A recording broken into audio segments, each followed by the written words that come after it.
הם בידי הצלב האדום, וזה אומר שהליך השחרור של הפעימה הראשונה הסתיים בעצם. כלומר, הם כבר לא בשבי חמאס, הם הועברו לידי הצלב האדום. זה ייקח עוד קצת זמן, איננו יודעים גם מה מצבם הרפואי.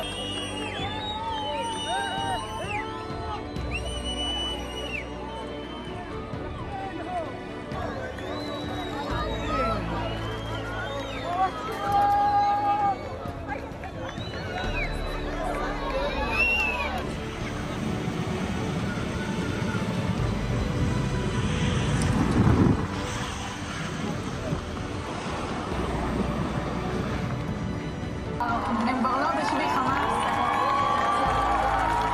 זה ייקח עוד קצת זמן, איננו יודעים גם מה מצבם הרפואי של כל החטופים הללו שמשוחררים בפעימה הראשונה. הייתה היערכות מיוחדת לעניין הזה, כולל אמבולנס בשיירה של הצלב האדום.